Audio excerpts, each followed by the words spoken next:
So, gentlemen, thank you for joining. Some things have happened in the last year since we met, the last 11 months. How much has changed, may I ask? Because a lot can happen without some of the structural factors that you at Cepsa, at Linde are considering having really changed. What's actually changed from the perspective of businesses making decisions in the last 11 months? Any thoughts?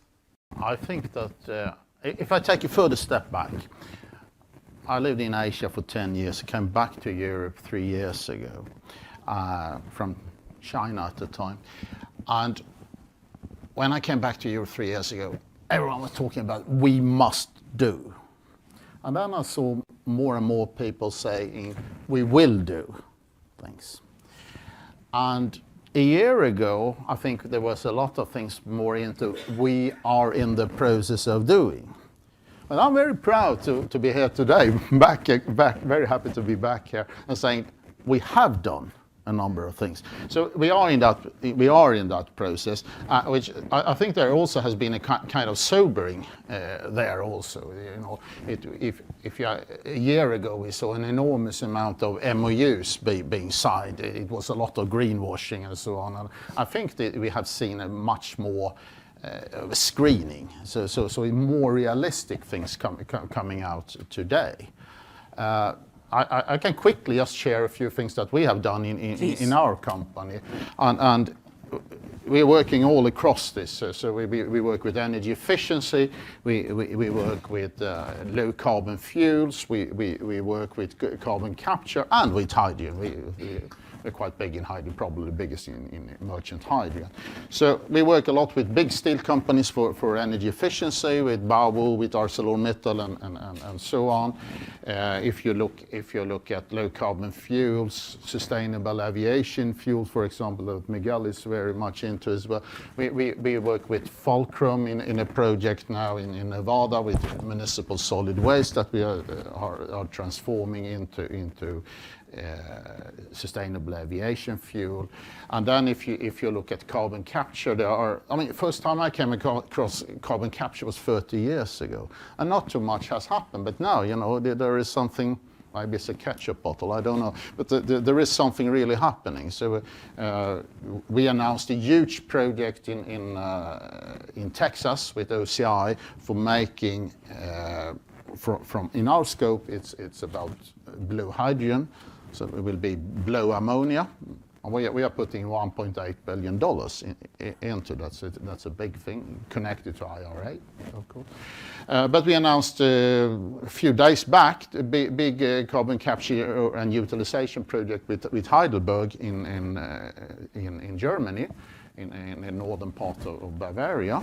It's about capturing about 1 million tons of CO2 a year. So these things are happening, and then you come into hydrogen, right? So we started up 24 megawatt PEM electrolyzer in Leuna in Germany. We announced 2 times 100 megawatts in Lingen in Germany together with REW. We have new cooperation about solid oxide electrolyzers as well. And we see now also the use of hydrogen coming into play. We work together with the steel company Ovako in Sweden, and in August this year, they will start operating the reheat furnaces in the rolling mill using 100% hydrogen in that, as an example. And then we see in the mobility sector, the first ferry boat running on 100% hydrogen is now in operation in Norway. We have in Germany, in Bremerförde, the first train or sets of trains operating with hydrogen there. So we see these things are happening. So I'm happy to say that we have done. Right? We still must do, we still will do, and we are in the process of doing. But we can say that we have been doing, and we're coming into another type of landscape, I would say. So very happy to report back, so to speak. Thank you. I'll come back to you on the sobering realism as well later, but Miguel at Cepsa. Exactly the same. When we came here last year, we have a brand new strategic plan in order to impulse the decarbonization of the company. And as Joachim just has said, for us it's exactly the same. All the decarbonization levers that has to be actioned in our strategic plan from now to 25 has been actioned with real things that we have been discussing during the breakfast. We have begun with the best. Energy efficiency is the best way to begin the decarbonization pathway. We are impulsing the electrification, first steam, after the heat thermal oil, and after we will go to process. Also, we have impulsed also the transformation of our fossil hydrogen production. And we are impulsing all the decarbonization levers with real investment. That's the biggest difference from our conversation last year. Last year was a strategic plan. This year is real investment. And I think that all European companies, we have understood with the Russian-Ukrainian crisis that we cannot miss this opportunity. Energy transition is a big problem, but also is a big opportunity for the companies that are going to take seriously. That is the only option. To decarbonize our companies is the only option to survive. So I think that this year and next year are going to be critical in order to demonstrate, at least the oil and gas companies, that we are taking seriously our decarbonization pathway, and we have to demonstrate to all our stakeholders that we are doing the right steps in order to do that. Right steps means probably not big steps, but we have to do that very cleverly in order to invest the money required in the right decarbonization levers. Because of that, renewable power, energy efficiency, transforming our fossil hydrogen, biogas, impulsing biogas projects, that are the most clever decarbonization levers that we have today. So let's move on this way and try to maintain profitability, because profitability is the key. If we don't have profitability, we are not going to advance. So for profitability, move in small, clever steps. Okay. I think energy transition, there is of course one overarching energy transition, but there are many energy transitions, plural. There are no silver bullets. There are a number of things, and I mentioned my four ways of viewing it, which echoes quite well with what Miguel said. We need to work on all these kind of things, and when we come back into frameworks and policymakers and so on, that had to take that into account. It's not only one thing we have to look at. And there are different pace, there are different preconditions at different places that would make it fly, making it profitable as well. Now, with many transitions, you run into certain sort of chicken and egg type challenges. And over breakfast, you both mentioned the importance of seeing the scale up of renewable electrical sources and grids for you to be able to do what you can then do with your own facilities. How do you feel that's going in the debate, national level, European level, globally, on some of the challenges with permitting, some of the challenges with value chains? I think we're a little bit too used to that we have electricity at home, if I put it like that. Our friends at OECD was looking at the difference between policies and what has been implemented. It was a quite interesting report, and we can say that practically every country in Europe is lagging behind their plans. Miguel already mentioned about clean energy, renewable energy, grids, and that is not happening at all with the pace that is required. So if that is not in place, well, a lot of the other things will not come about, right? And there is a lot of permitting process in that. My native country, Sweden, it used to take at least 12 years to get a new piece of grid in place, right? doesn't fly here, right? The numbers are still like that. Yeah. Yes. Exactly. We in the south of Spain, we have the challenge now to profit the sun and the wind. But the problem that we are seeing today is that still we have exactly the same problems, not in my backyard. And it's impossible. We need to have, obviously, a strategic development of the renewable solution, of the renewable power production, because if we don't have renewable power production, we are not going to succeed in the energy transition. It's the base of the whole energy transition. So we have to convince our communities that we need the terrains in order to install the new renewable power production projects. And with renewable power production, we are going to be self-energy consumers, and we are going to gain independency, and we are going to reduce the price of this power production. And with reduced price power production, green hydrogen are going to be there, new combustibles are going to be there, new sustainable aviation fuel are going to be there, and new marine combustible are going to be there. So let's move to that. But we need, as you have said this morning, a close cooperation with the governments and the government agencies in order to develop the infrastructures. We need a good distribution net. National grids are extremely important in order to assure that this renewable power production arrives to all the production sites. So it's completely required a close cooperation with governments in order to facilitate the permitting, in order to impulse the understanding of the stakeholders and the communities, and in order to develop as fast as possible the distribution, the new national grids that we require for the energy transition. And again, not in my backyard is not the right policy. No. Just to mention a figure here, if you look at green hydrogen production in Europe, roughly 80% of the cost is the cost of electricity today. And it's extremely expensive. And it's very far away from these visions about 1 or 2 euro per kilogram of hydrogen. We are not there, right? At the best, we are at 8 or something like that. And the development of for example, PEM electrolyzer, solid oxide electrolyzer, and so that's fine, and that is going on.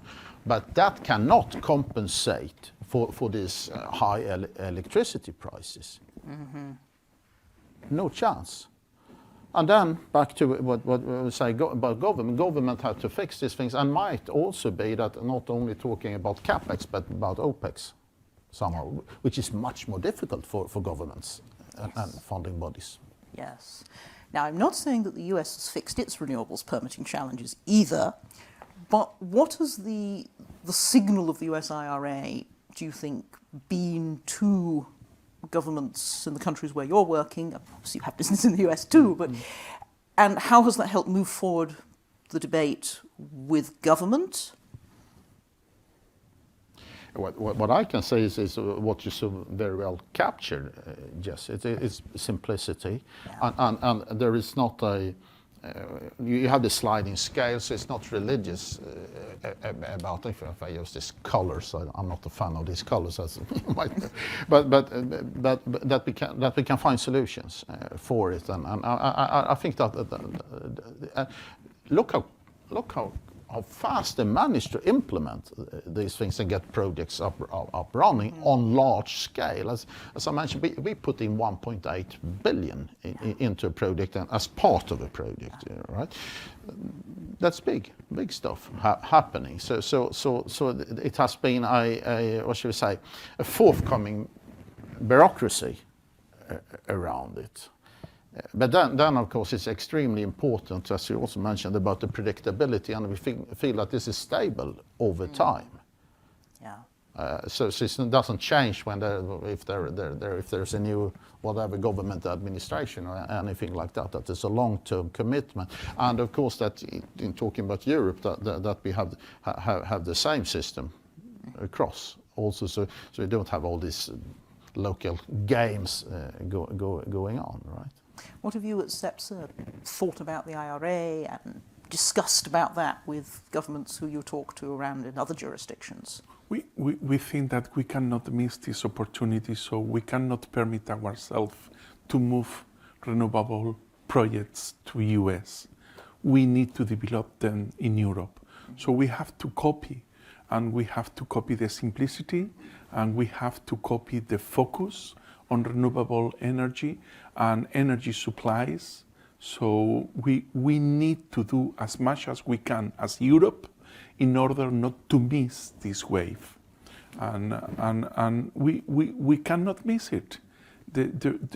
We cannot assume the failure in this big project of energy transition. So we have to copy the simplicity, and we have to copy the objective, and we don't want to permit that these renewable powers projects will move to other geographies. We have to remain strong in developing the renewable power production and new combustibles in Europe in order to maintain our independence. Joachim, you wanted to come in, or yes? Well, I think it's important that when we look at these kind of things that we have focused large-scale actions at certain places.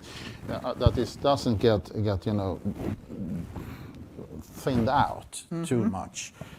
When you talk about hydrogen, let's make a very simple and important observation. It's very difficult to transport hydrogen. You produce it, you use it. If you want to transport anything, you should transport CO2. That's pretty easy to. So we need to, and Cepsa is a great example of this. Hubs, valleys, something like that, and have a concentration of funding supporting this type of development. Mm-hmm. That raises two topics, I think. One is, of course, the combined judgment call of a business and a government about which valley, which is a fairly political question. And the other is the finance. You mentioned not just CapEx, but also OpEx. Fundamentally, profitability. I was talking to a friend from one of the big wind OEMs who said, we don't want new facilities, we want profitability from our existing facilities. And I suspected you two would both. What are the challenges then, as we talk about the realism, getting sober as we implement, as we have done and we've discovered the ways in which it's difficult? What are the challenges particularly around finance and profitability at the moment? I think that our challenge is to maintain fossil supply to fossil clients today, and to transform at the same way that the marketplace are going to be transformed. So we have to closely follow up the market in order to transform our products, at least in oil and gas, to transform to our products as faster as the clients are going to require it. This is the first way to maintain profitability. Also, we are going to use the self-consumption of hydrogen in order to impulse this new technology. Because if you don't have self-consumption, you are not going to be able to scale up the technology. So we are going to profit the self-consumption in order to be the first to transform. And after, with this transformation of the self-consumption, we are going to attract other clients in order to scale up the hub. This is more or less the strategy. And as Joachim has said before, we have to use all the levers. It's not only hydrogen. We have to use biogas. We have to use biocombustibles. We have to use energy efficiency. All the days I wake up, I told my boss, we need to continue to invest on energy efficiency, because the best electron is the electron not used. So it's the first thing that we have to do, to reduce our energy consumption, and with the rest to transform into renewables. So let's try to use the self-consumption that we have in our hubs in order to gain scale up and to convince our external clients we are able to do these projects. So please come here and we are going to build together a new economy. Certainly the best way to convince the clients is to say, we believe it in ourselves to the point of implementing it. And, Yes. and there is, I mean, two observations. One, if you have an SMR and you produce hydrogen from natural gas, you have higher CO2 emissions from that hydrogen than if you would have used the natural gas directly for that purpose. So we need to change that, which Cepsa is a great example of that. So we need to do that first, move from grey to green. I wrote this chapter about China in the book, Touching a Hydrogen Future, and I call it From Biggest in Grey to Biggest in Green. I think it will happen there, and it has to happen here as well. So we need to take that piece, and as Miguel says, with a great example how they are working, leverage that, inspire that, and attract clients to it. Second, there's no lack of money. If you and I've been in discussions in different contexts with banks, and I met with a big Dutch bank with 3 letters a couple of weeks ago, and just confirming the same thing, right? There's no lack of money that is available. The banks, the different investment funds, and etc. They're very happy, but they don't find the bankable projects. Yes. So the money is there. It's kind of burning in their pockets, and some of them it seems, but they are not prepared to go ahead. And we also see that we need to find projects where multiple banks are involved. They want, of course, to be 3 or 4 or more of them working together on this. But then we need good projects. And I think we are on the way. I mean, we are looking now at about 300 projects around the world, screened projects. When we started with 3,000 or whatever, and we are boiling that further down, of course. But there is a piece of the government funding, capex, opex, preferably finding these valleys and stuff like that, and create a bankable project. I don't think there is any problem to find money. We see in the Middle East. Things are cooking, so to speak. During the year 2022, we have obtained our first green financial utility using 20 different banks from the whole Europe, 2 billion, in order to invest and to impulse our energy transition. And believe me, it has taken almost 6 months in order to convince 20 different banks that our plans are serious. So now that we have convinced them that are serious, we have to demonstrate that we are doing the right actions. So it's true that this money, it's not easy to obtain this money. It's not easy to convince 20 or 13 or 15 different banks to convince them to impulse the energy transition of the company. But if you convince them, the most critical thing is to be sure that we don't miss our goals and we comply with our pathway. The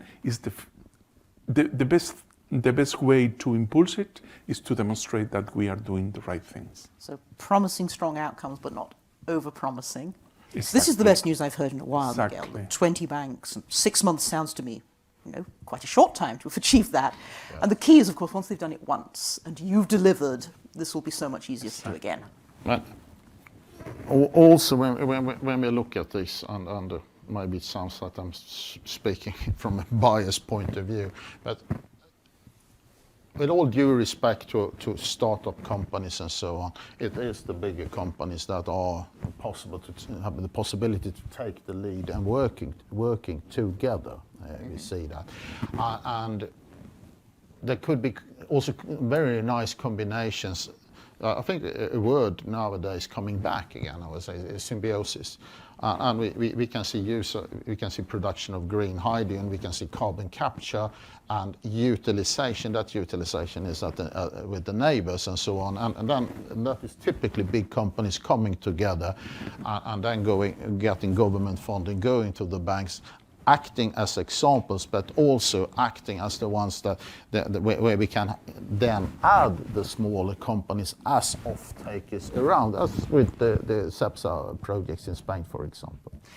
That then starts to address something you've both hinted at, but particularly, Miguel, you said the challenge of moving at the pace of the market. Exactly. Who is sending that signal of pace? Where is the coordination factor? To some extent, it's big companies coming together and saying, okay, we're confident in one another at the level of this project, and we set a pace. What additional can government policies bring to that challenge?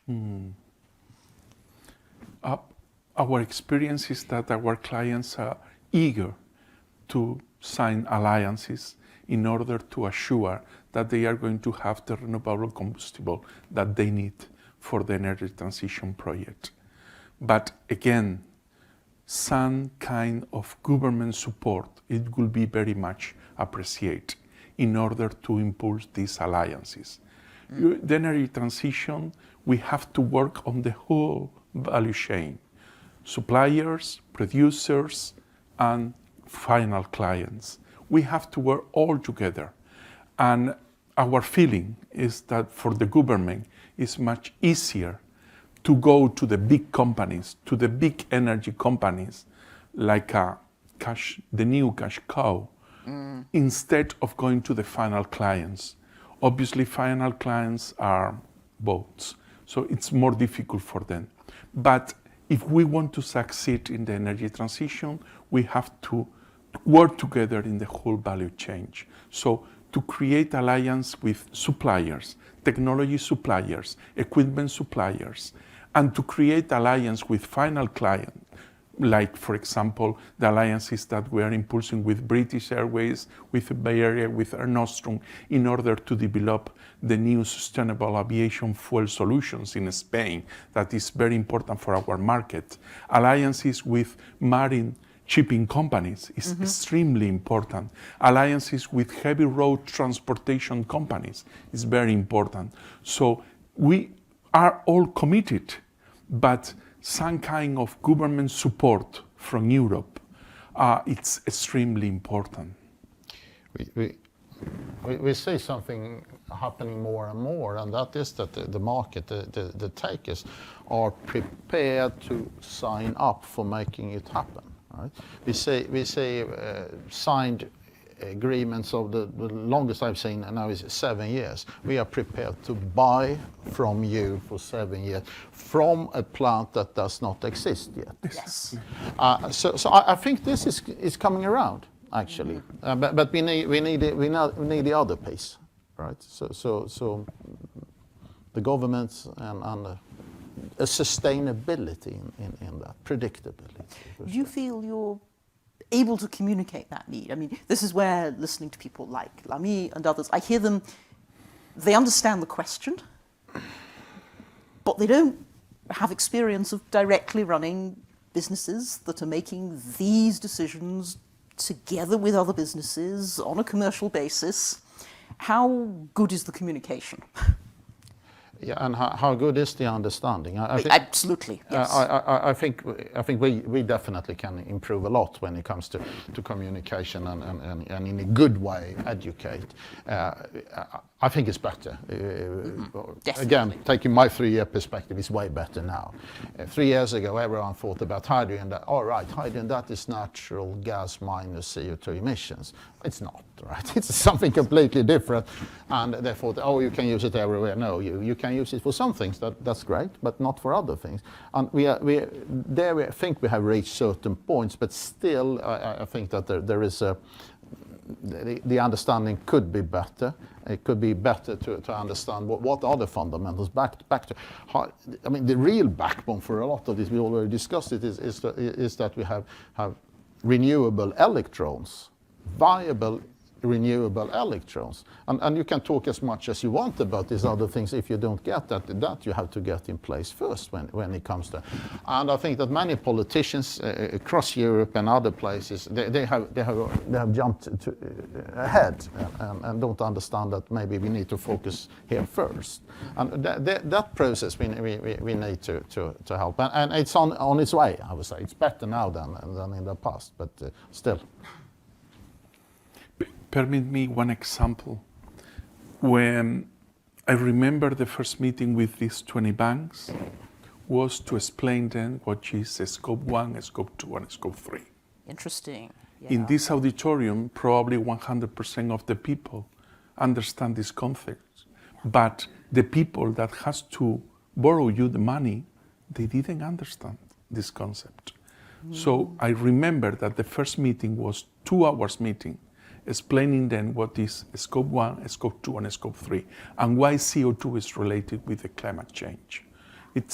So training, it's very important. And permit me is just only an example, but we have to do exactly the same with the government agencies.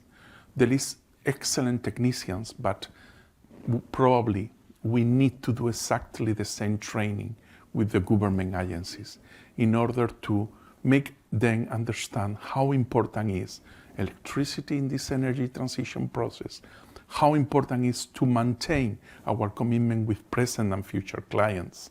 And we need training, we need time, and it are not going to happen tomorrow. We have to do gradually, and it's very important not only to have the training tools, but also to have the training time from their time, to be open to receive this kind of information.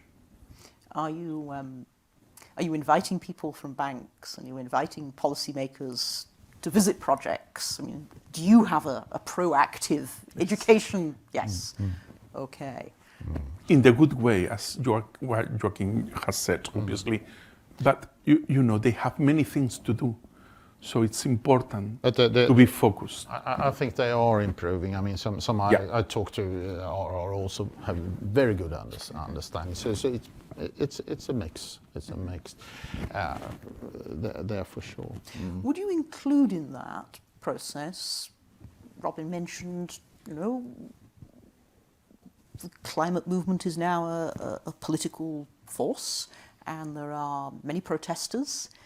And I know some of them, and one of their challenges is it's relatively easy to protest something. It's much harder to advocate the solutions, particularly when you're talking the transition to clean energy, because of its heterogeneity. I mean, the orders of magnitude, as we know, get very, very large. They're probably quite keen, some of them, also to understand more about what the solutions look like. Now, that's a big ask to companies, and clearly governments play an important role, but there's another communication front there. Because if the environmental movement, broadly understood, stays in a world of protest and maximum green standards with not so much understanding of the transition to that, you know, the green hydrogen must be temporal and locational and additional, that could put off investment if it's really that stringent. What do you think about that conversation? Do you now see that as part of the job description, the challenge? No, definitely. We need to engage more. We need to engage more. And I will say, if you go back in time where the power of these groups was more limited, I think it was okay to demand. I think they did a great job by pushing there. It was a threat that was driving things forward. That's great. But if these people then come into power without having the experience, and we have seen that in some countries, then it can be quite difficult instead, because it's, again, as you say, it's one thing to protest, and it's another thing, how do I resolve this? You know? So you can be that force pushing, but if you really come into decision making, then you need to have a broader understanding, and I think we are doing, but we can do more in that engagement, definitely on different levels, for sure. Miguel, you look in order to have a good communication, it's is a double way process. So we are completely open to communicate, but the other part has to be completely open to receive this information and to interchange in an open mind basis. Our wind project, our last wind project, we received 2,300 allegations from green organizations.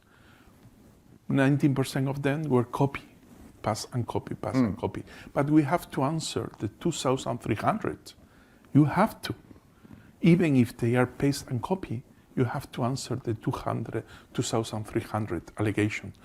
It's the process. So we need to have this two-way conversation, but we have to be open both sides of the table. I think we also have to take more of the first step, because we might be viewed a little bit negative, so they think that they can talk to us. I think we're quite approachable people, but we try to get out as schools, universities, and so on. But we should do, of course, much more. But you feel a lot of momentum, right? And I used to work with the steel industry, and we've never been so, what you would say, popular as today, right? And we can turn that into something positive. And I'm very happy to see that there are a lot of females that take this on also. A lot of engagement, and to translate that into positive actions, right? Yes, let us look at the real positive of the energy crisis, which is, and the climate crisis, which is that we've got young people wanting to work in the field, and we've got heads of government paying close attention to the energy sector. Probably neither of those was true 10 years ago. True. That's a different experience for energy companies compared to being quietly getting on with the business amongst the professionals. Yeah. Okay. Echoing just one last question to you in the back of all of this is how we move from the not in my backyard, which I guess is what most of your 2,000 letters was, to the yes in my backyard enthusiasm, from communities, from municipalities, to say we want to be part of the green transition because we see it as prosperity. We see it as jobs. How do you think the Valley project will help with that, Miguel? And do you have examples of that, Joachim, from anywhere in the world, really? Global examples would be welcome. Demonstrating that we are going to be able to develop zero carbon footprint combustibles. Demonstrating that we are continuing to invest on the region. Demonstrating that we are completely open to comply with all the environmental and social regulations. Being proactive is the only way, with the example, is the best way to move the stakeholders in the same direction. But again, energy transition has to be common goal. Has all the citizens has to be involved on that process. We have to do our best in every single action that we do day by day. Joachim. It's about ownership. It's about local ownership, feeling that you're part of that thing, right? So we need certain things top down, frameworks, policies, and so on. But we need to work on that other piece. So this is we are proud of our local ecosystem here, so to speak, right? So we collect the waste from our households, and we transform that into sustainable aviation fuel here. That is what we are doing. We put up this plant producing, let's say, green hydrogen, and that had one big off-taker, and then with all our connections, we managed to attract other companies to come here. It's our thing. It doesn't come from Davos. It doesn't come from Brussels. It doesn't come from Berlin. It doesn't come from London, right? These guys are in London and Brussels, etc. They are there to give the framework, but we have to create this ownership around it. And then I think it can be yes in my backyard. Okay. So in addition to the national policies, the local politics with a small p. Communities. And I see at many places very enthusiastic people there, and they get engagement with it. Not everywhere, but saying that this is an opportunity for us. It's not a problem, it's an opportunity.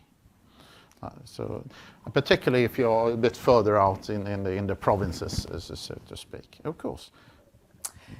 Thank you. I think you've kicked us off with a lot of themes.